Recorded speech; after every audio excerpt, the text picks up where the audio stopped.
Howdy, howdy, everybody. Welcome to this thing of ours, Crazy News Reacts, where I scour the globe for the most shocking, crazy news stories that I dissect, explain, and post at midnight. I'm RJSMITH, and this is my hometown, Clearwater Beach. 2.5 miles of tropical sugar sand beaches nestled beside the turquoise waters of the Gulf of Mexico. With 35 years experience as a reporter, criminologist, and body language expert, I will offer a unique insight with truth, common sense, and logic. You'll find no BS here. As many of you already know, the human body continuously gives off signals on what we are thinking and feeling, called nonverbal messages. They include body movements, facial expressions. When you're happy, you smile. When you're worried, you furrow your brow. And these signals can include vocal tone, while all occurring unconsciously, meaning we don't know that we do it. And here, it is our hope that through myriad types of videos, you will learn all of this and more on what I call the road to discovery. So without further ado, let's jump right into our first episode of one of the worst sheriff's offices in Florida. It comprises Hollywood Beach, Fort Lauderdale, Pompano Beach, and it is called Broward County. I got 3 little stories about Broward County Sheriff's deputies, and I think you're going to be intrigued by this. Get out here.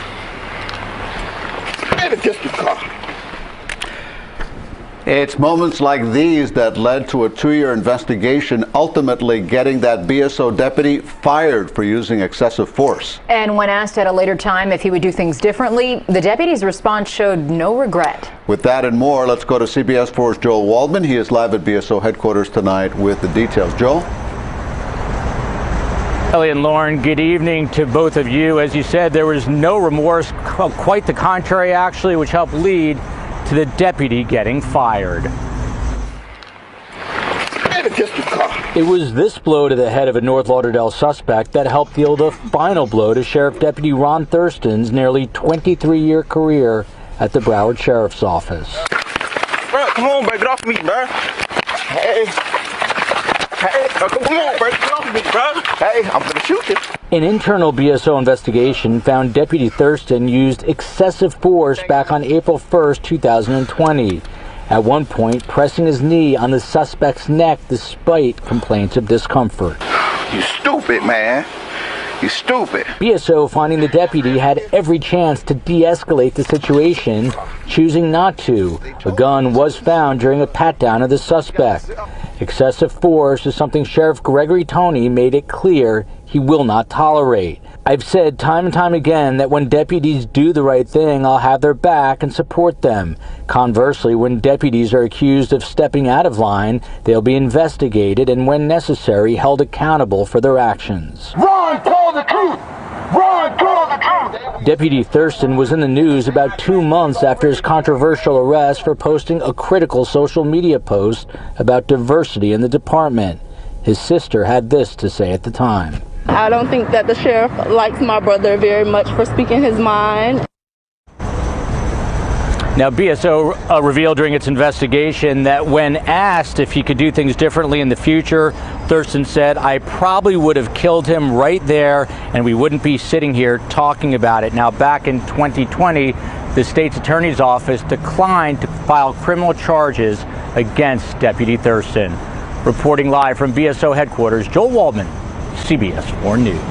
Now look, friends, I'm often very critical of police departments, sheriff's offices, and law enforcement officers in general when they do the wrong thing. But there are a lot of Leos out there who follow the law to the letter. These cases are not among them. You might remember Stoneman Douglas High School, the shooting, where Nicholas Cruz went in and began shooting, and the Broward Sheriff's Office waited outside the school for like almost an hour, I think it was, without going in and shooting him dead. It caused a lot of kids to get hurt and killed. And it also spurned a $73 million construction of a training center, which isn't really necessary. You just teach the cops to run towards the danger, like many other wonderful agencies across the country. Here's another instance of a RoboCop thinking he can do what he wants to do. Office is investigating a rough arrest made by one of their deputies in Weston. The man arrested says he shouldn't have been thrown to the ground. NBC6's Phil Prazen spoke with him. And Phil, you're live in Weston, where this happened just last week. Well, good afternoon. A group of young men were using the weight room at the Bonaventure Town Center here behind me when staff thought that they were smoking marijuana and called the police. Broward Sheriff deputies arrested 22-year-old Khalil Pace last Thursday and charged him with disorderly conduct and resisting arrest without violence. We spoke to him earlier Friday. He tells us he will fight the charges. It's been stressful. It's been like draining, you know, because it's just all new to me, like stepping into a whole new world. The Broward Sheriff's Office is now investigating whether he was properly arrested after his friends recorded the encounter and posted this video to social media. You can see the deputies arrive, grab Pace, and move him to a location to sit down. His friends were asking a lot of questions to the officers about why he was being detained. Now, when Pace tries to give his phone to his friend, a deputy tries to take the phone briefly and then grabs Pace around the head and throws him to the ground. His friends yell. The other deputies get in front of his friends while Pace is handcuffed on the ground. It just happened so fast. Next thing you know, I'm in a chokehold getting slammed to the ground and getting handcuffed. At that point, I just was like, don't do anything, because at this point, if he'll take it to this level, he'll kill me. A spokeswoman for Broward County wrote us, per BSO policy, District Command and the Training Division are already reviewing the arrest to determine if the force used was consistent with agency training and policy. Khalil was not charged with possession of drugs. He tells me they weren't smoking and the staff should not have called the police. He does admit to cursing at the staff while he was being escorted out, calling them racist. He thinks the deputy who threw him to the ground should be disciplined. Need the charges removed. He need to be fired because obviously he lacks self-control as a person who's put in a position of power. And just for some context, because of police association contracts and department policy, these investigations could take several weeks, so it might be a little while before there's an official determination. Pace tells me he'll take his case to a judge. Live in West. I would love nothing more than to be here celebrating a hero cop. I absolutely have no problem with the police, despite my knowledge of the vast corruption in many agencies. But when cases like this keep coming up, where investigations take weeks and months, when body camera shows exactly what happened, when good kids like this guy are slammed on the ground for no reason other than cursing, which is covered by what? Freedom of speech. You can curse at somebody. It is protected speech and has consistently been found to be such by the Supreme Court of the United States. In fact, when an officer puts his hands around a neck, it reminds me of George Floyd and the racial profiling that does go on in the country. And this is especially true in the Northwest District of Fort Lauderdale, which is generally a poorer community, and they have less money to fight against policies and procedures of the police departments that put their lives in jeopardy. This happens every day, not just in Broward County, but in counties, cities, states, and provinces all over our country. And the final thing I would say to you is that cops cannot investigate themselves. If the body camera shows you something and they try to tell you it's something different, believe your eyes, folks. Obviously a very difficult day for the Broward Sheriff's Office today. We are still waiting for any more information we can get from them about this situation, but we can tell you the entire thing is under investigation. Broward Sheriff's Office deputies working a scene Tuesday morning, learning it was one of their own. According to BSO, a deputy from the Oakland Park District was under investigation by a local law enforcement agency for an off-duty related incident.